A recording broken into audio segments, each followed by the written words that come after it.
400 men went underground to dig coal in 1892. 100 never made it out alive. Before Oklahoma was even a state, immigrant families from Europe moved into this southeastern part of the state in order to work the coal mines. These men were from Italy, these men were from Spain, Lithuania, Slavic nations, all looking for a better life. One misplaced charge exploded so violently at the wrong time that it blew a steel elevator cage clear out of the mine up into the air. These men were interred here at St. Joseph Catholic Cemetery in McAlester, Oklahoma in Northtown, because the local Catholic parish of Krebs owned this plot of land, and those men were Catholic. They provided this plot, and we're standing on a mass grave right here under my feet where those 100 men are interred. I actually grew up about a block from here, so this cemetery figures heavily into my life. As far as children, we would come up here and play all kinds of things, hide and seek. We would bring our bows and arrows up here and shoot and just kind of have fun. We never got in trouble, and it was always close to home. It was always quiet, and we just had a lot of fun here. As a child, being around this, I had read it. You know, I knew the facts. I knew what had happened. A lot of men had died, but you know, when you're 8 or 10 years old, that really doesn't sink in like it does when you're an adult.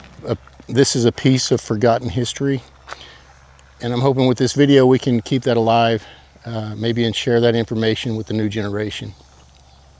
So what happened was this. It was January 7th, 1892.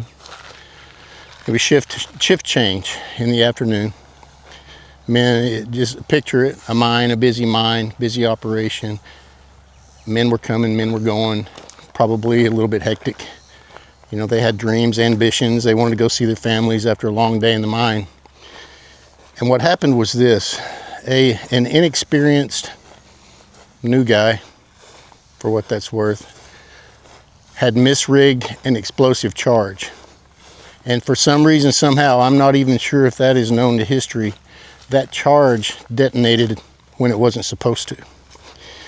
And the history passed down says that the explosion was so violent that it actually blew the mine shaft elevator out of the hole in the ground up into the sky. So you imagine what kind of impact that had.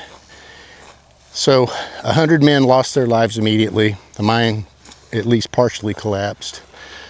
It said that another 100 or more men were seriously injured, mostly due to burns. So a massive rescue operation ensues. Recover the bodies, rescue the trapped men, get medical aid to the men that were hurt. And keep in mind, as we talk about this, these were husbands, these were fathers, these were brothers, uncles. You know, just like look around at your neighbors. That's who these men were, except 134 years ago. They had lives, ambitions, dreams. They were in a new country. They were working, and that means a lot, and it should mean a lot today. At an instant, that's gone. As a matter of fact, this is the worst mine accident in Oklahoma history, and I hope history is never repeated. I hope it remains, as sad as it is, the worst mining accident in Oklahoma history forever. In 1892, consider there was no OSHA, Occupational Safety and Health Administration. There was no safety regulations likely at all, other than what the mine had established according to company policy that obviously was not taken that seriously. No federal oversight, likely no state oversight either. And you know, the perfect storm of a situation occurred, everything lined up, leading to a horrific disaster, and 100 men lost their lives. It's terrible, absolutely horrific. And I've been asked the question before, well, is this place haunted? I don't know, honestly. That's my honest answer. As a child growing up, we would play here, as I mentioned. I never saw anything. I never heard anything.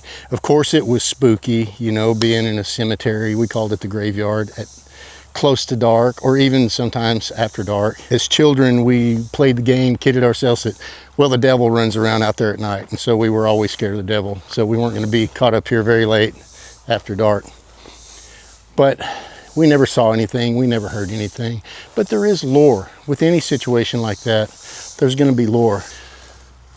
People say, well, the miners refused to go back down into that mine. This was the Osage mine number 11 at Krebs, Oklahoma.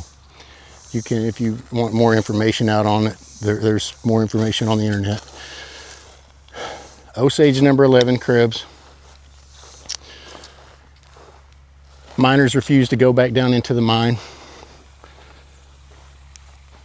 There were reports that they claimed to hear phantom knocking from down in the mine, deep in the mine. There's reports that they heard voices, you know, disembodied voices, whispering, sometimes even in a foreign language, deep in the mine. And there's even reports that even in this cemetery, there have been reports of disembodied foreign-speaking voices whispering sometimes around the graves. Like I said, I never heard that. I never saw or heard anything that would give me any indication that this place is haunted. But those stories persist. So the truth of the matter is, who knows? Who knows? We probably never will. And you know, like I said, I'm doing my part here and now trying to keep this story alive so the next generation knows about it. So it's not lost to history. I doubt you'll find any mentions of that mine explosion in the history books. Maybe. It's possible. You can find it on the internet if you look in the right places and know the correct way to search it. You know, I always do research on the stories that I get ready to go do. And this one was no different. And what surprised me, all I found was AI slop. You know, and I think what happens is that you have these, maybe individuals, corporations probably, that mine Wikipedia for these stories and harvest that information via artificial intelligence and compile that with a bunch of stock video footage, stock photographic footage, historical, that might or might not even be of the real place. And then that's blasted out on the internet as a factual piece of cinematography and journalism. And actually that was very disturbing to me, to see real history, real tragedy treated this way. And I didn't like it. So my pledge is this: you're not going to see any AI on D&JAdventuresOK. There'll be no AI here. There'll be no fake voices. There'll be no fake compilations of stock photographs and stock cinematography to go along with the fake voice. We deep dive. You see I'm here. You see it, maybe you can see I'm sweating. It's 91 or 2 degrees out here right now. It's not comfortable, but it's real. It's authentic. In my opinion, as a history buff, is I owe it to the people that lived, and even more importantly, to the people that died, to tell their stories realistically, in person, and do them the credit they deserve. You will see no AI on this channel. If it's not myself and John, or one of us or the other, it's not going to be on this channel. That's our pledge. A good portion, I'd say the majority of the grave markers in this cemetery are considerably over 100 years old. These are just carved out of native sandstone. This is the kind of stone you find in this general vicinity. As you can see, there's no information that remains. But for sandstone to weather like that, it's definitely over 100.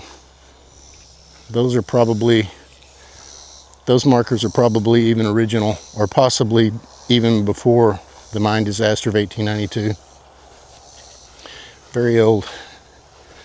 Here's an interesting grave.